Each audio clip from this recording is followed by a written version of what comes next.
Hey, it's Zolt22 again. This is a tutorial on using Cadence on an Arch Linux system, like how most would use voicemeeter on Windows.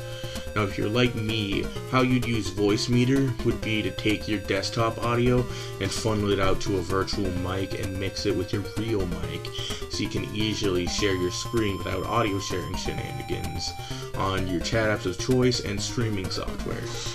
Now there are some assumptions I'm making with this guide.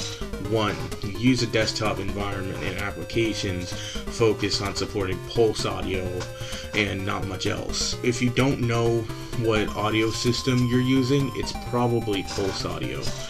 2. You are running Arch Linux, not a fork of it like Arch Linux 32, Arch Linux ARM, or Maniero.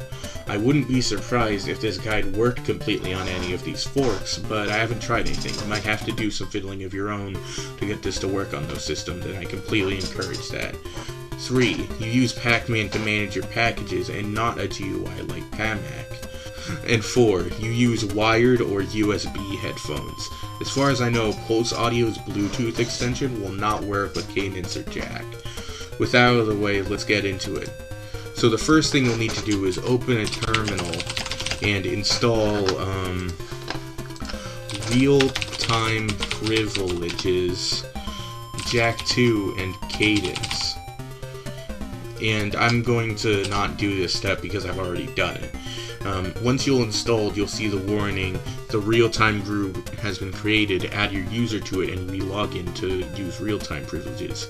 This is here to tell you to add yourself to real-time group to avoid audio crackling. Here, this command uses my my user account Zolt22.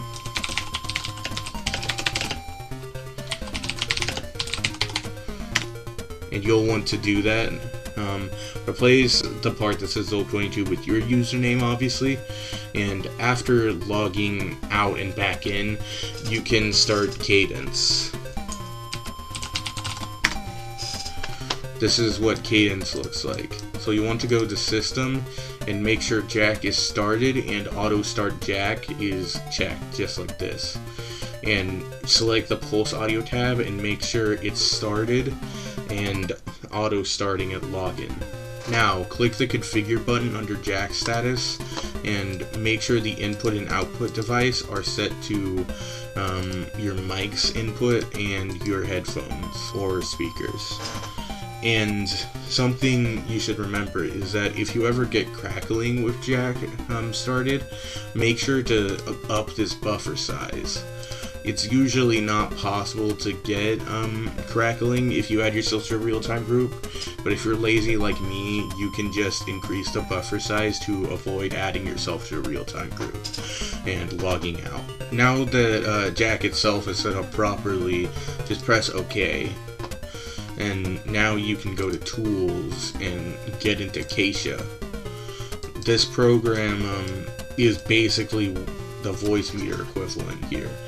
You can just route your things to wherever you want.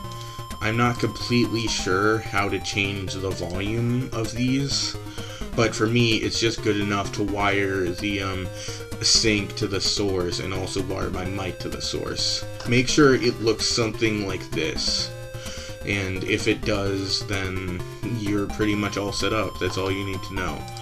Thank you for watching. I hope this was useful for whoever needs to watch this. Main reason I'm making this is actually because I was looking for this kind of video and I couldn't find it myself.